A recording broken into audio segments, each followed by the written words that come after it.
Saya Gigi Lores Gawati. Saya Abdul Zugroa. Saya Andi Ernest Arwi. Saya Suci Indasari.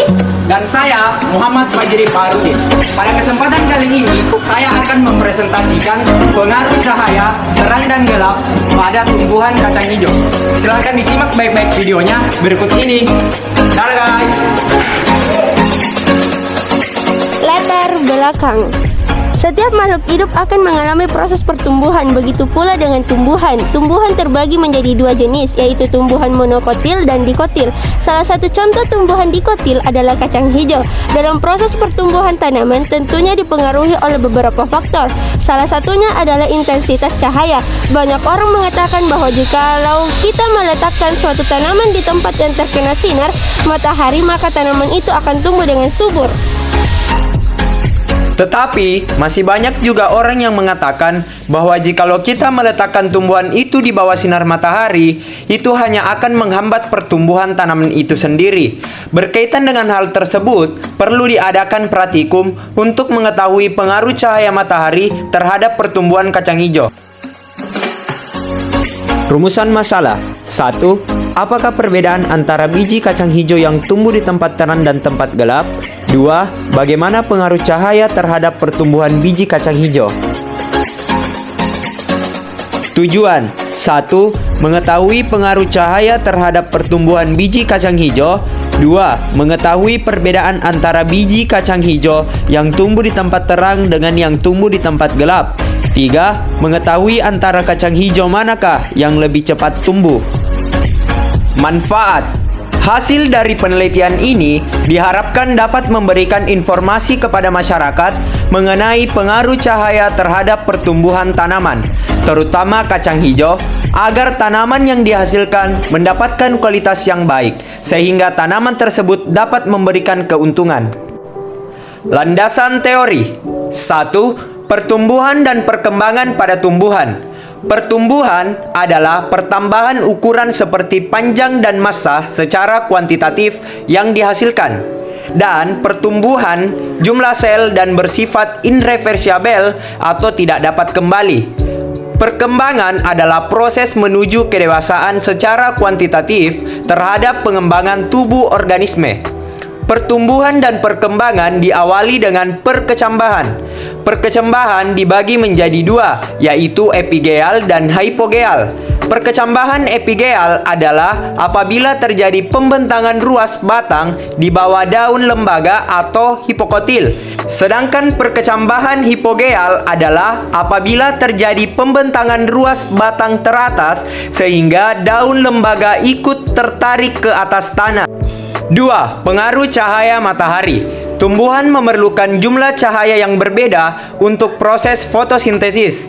Namun, jumlah cahaya yang berlebihan dapat menghambat pertumbuhan karena merusak kerja hormon pertumbuhan atau auksi. Fungsi utama hormon auksi adalah sebagai pengatur pembesar sel dan memacu pemanjangan sel di daerah belakang mensem ujung. Tumbuhan yang mendapat cahaya kurang atau di tempat gelap akan terjadi pertumbuhan yang sangat cepat. Tetapi daun kecil dengan warna hijau muda dan batang yang berruas-ruas atau panjang. Kajian hasil penelitian. Dari tabel di atas dapat dilihat perbedaan rata-rata pertumbuhan batang kacang hijau tiap harinya. Kacang hijau mulai mengalami pertumbuhan pada hari kedua, pada perlakuan tempat gelap di hari kelima, menunjukkan pertumbuhan paling tinggi yaitu 1,5 cm. Sedangkan pada perlakuan terang di hari ke-6 menunjukkan pertumbuhan paling tinggi yaitu 6,2 cm. Dari kedua perlakuan dapat dilihat bahwa pada perlakuan tempat terang paling tinggi mengalami pertumbuhan. Tetapi hal ini merupakan suatu kesalahan teknis saat melakukan prosedur praktikum. Tetapi tanaman yang cepat tumbuh adalah tanaman di tempat gelap. Hal ini dipengaruhi oleh hormon auksin, karena hormon auksin mempunyai peranan penting dalam pertumbuhan batang kacang hijau, yaitu merangsang pemanjangan sel pada tunas-tunas muda. Dan pada bagian puncak kolopotil, tumbuhlah biasanya ditemukan banyak hormon auksin. Variabel penelitian. 1. Variabel bebas. Tanaman biji kacang hijau yang ditanam di tempat terang dan di tempat gelap. 2. Variabel terkontrol, berupa jenis kacang hijau, suhu ruangan, jumlah air dan media tanam yang sama. 3. Variabel terikat, kecepatan pertumbuhan pada biji kacang hijau. Populasi dan sampel. Populasi penelitian, sejumlah 30 biji butir kacang hijau yang direndam di dalam air dan 10 biji yang bagus akan ditanam di dalam gelas plastik. Sejumlah biji kacang hijau yang dibeli seharga 1.000 di warung beberapa hari sebelum penelitian. Air tanah yang digunakan untuk menyiram, tanah yang gembur bekas pembakaran penjaga sekolah sebagai sarana menanam kacang hijau. Sampel penelitian, 10 butir kacang hijau yang dimana masing-masing gelas terdapat 5 biji kacang hijau. Air secukupnya setiap hari, tanah yang diambil dari tempat bekas pembakaran sebagai sarana penanam kacang hijau. Instrumen atau alat dan bahan. Alat 1. Mistar, 2. Gelas plastik, 3. Alat tulis, 4. Lidi, 5. HP atau kamera, 6. Kardus. Bahan 1. 10 biji kacang hijau, 2. Air, 3. Tanah. Prosedur penelitian. 1. Menyiapkan semua alat dan bahan yang diperlukan.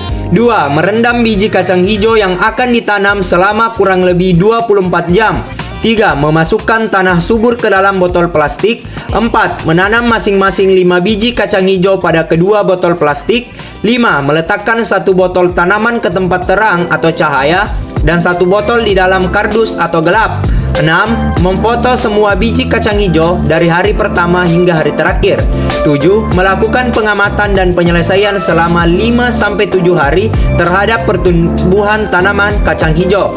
8. Mencatat hasil pengukuran dalam tabel pengamatan. 9. Menyiram biji kacang hijau dengan air secukupnya setiap hari. Waktu dan tempat penelitian. Waktu penelitian dilakukan selama 5 hari, mulai Kamis 4 Agustus 2022 hingga Senin 9 Agustus 2022. Tempat penelitian di UPT SMA Negeri 1 Takalar di ruang kelas 12 MIPA 4 di atas lemari untuk yang terang dan di dalam lemari untuk yang gelap. Hasil dan pembahasan bisa dilihat pada diagram berikut. Pada penelitian ini menggunakan kacang hijau untuk mengetahui pengaruh intensitas cahaya terhadap proses perkecambahan kacang hijau. Ternyata pada penelitian yang dilakukan, praktikum ini cocok dengan apa yang teori telah jelaskan, bahwa tanaman kacang hijau yang diletakkan di tempat yang gelap akan tumbuh lebih panjang atau tinggi daripada tanaman atau kacang hijau yang diletakkan di tempat yang terang. Tetapi proses penelitian kami, tempat yang terang lebih cepat tumbuh dibandingkan tempat gelap. Hal ini merupakan suatu kesalahan teknis saat melakukan praktikum. Dalam rincian-rincian tersebut menunjukkan bahwa tanaman kacang hijau akan tumbuh lebih tinggi jika diletakkan di tempat yang gelap daripada diletakkan di tempat yang terang. Tanaman kacang hijau yang diletakkan di tempat yang terang tumbuh lebih pendek karena umumnya cahaya dapat mengurangi auksin atau hormon pertumbuhan. Peristiwa ini terjadi karena pengaruh fitohormon, terutama hormon auksin, seperti yang telah dijelaskan di atas. Kesimpulan, dari hasil penelitian yang telah kami lakukan dapat disimpulkan bahwa tanaman biji kacang hijau yang tumbuh di tempat gelap dan di tempat terang mempunyai perbedaan. Tanaman biji kacang hijau yang berada di tempat gelap pertumbuhannya akan lebih lambat, tetapi hal ini merupakan suatu kesalahan teknis saat melakukan praktikum. Tetapi hal yang benar, pertumbuhan kacang hijau di tempat terang akan lebih lambat tumbuh. Hal ini terlihat dari tinggi batang yang jauh berbeda dibandingkan tanaman biji kacang hijau yang tumbuh di tempat gelap, walaupun keduanya mendapatkan perlakuan yang sama. Selain itu, tanaman kacang hijau yang tumbuh di tempat terang, daunnya akan berwarna hijau dan tebal, serta memiliki batang yang kokoh dibandingkan tanaman yang tumbuh di tempat gelap.